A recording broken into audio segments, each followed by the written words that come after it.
I'm Lauren Mitchell, a 42-year-old entrepreneur in Denver, Colorado, who built a thriving tech startup with my business partner, Ethan Walsh.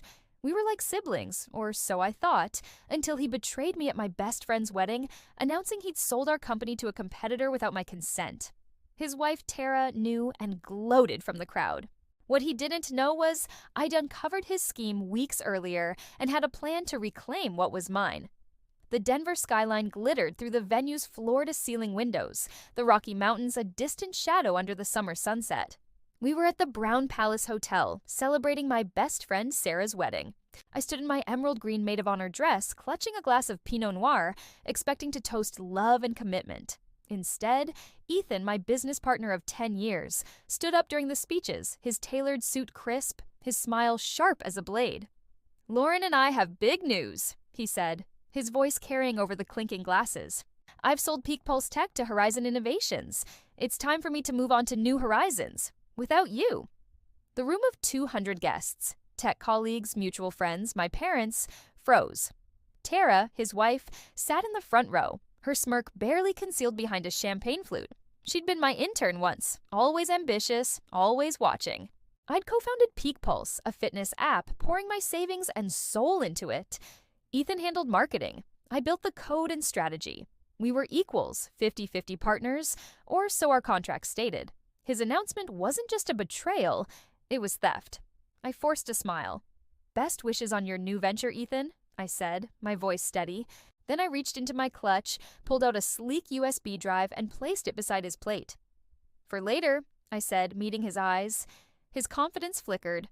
I excused myself, kissed Sarah's cheek, and addressed the stunned crowd. "Please, enjoy the celebration."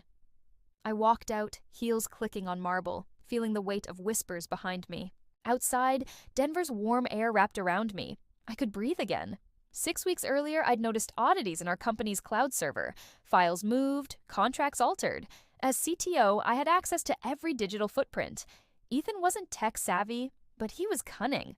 Digging deeper, I found emails between him and Horizon's CEO negotiating a $10 million sale, with Ethan pocketing a secret signing bonus. He'd forged my signature on documents, assuming I'd never check. Tara's emails were there too, urging him to secure their future. They planned to announce the sale publicly to pressure me into compliance, banking on my shock to keep me quiet. But I wasn't the trusting coder they thought. I'd grown up in a rough Denver neighborhood, clawing my way to Stanford on scholarships. I knew how to protect what was mine. I hired a forensic accountant and a lawyer, Tracy and Goyen, who specialized in corporate fraud. We uncovered Ethan's paper trail, offshore accounts, doctored board minutes. Our partnership agreement had a clause. Any unauthorized sale triggered a buyback option, letting me repurchase his shares at their original value, $500, a fraction of their current worth. The USB drive I'd handed Ethan contained a preview, screenshots of his emails, forged documents, and a legal notice invoking the buyback clause. I'd also tipped off Horizon's board about the fraud, threatening their deal. By morning, Ethan would learn the sale was frozen pending investigation. I drove to my Lodo loft, where my laptop waited. Tracy texted, "Horizon's pulling out. Ethan's bonus is void." I smiled. The wedding was still buzzing on social media. Friends posting about Ethan's bombshell. My phone lit up with calls, but I answered only Sarah. "I'm fine," I told her. "This is my win." Hours later, Ethan banged on my door. "Lauren, what's on that drive?" he yelled, voice raw. I opened the door, calm. "Your mistakes," I said. "You sold our company without me. Now you lose everything." His face crumpled as I explained the buyback clause and Horizon's retreat. Tara's texts flooded his phone. "What's happening?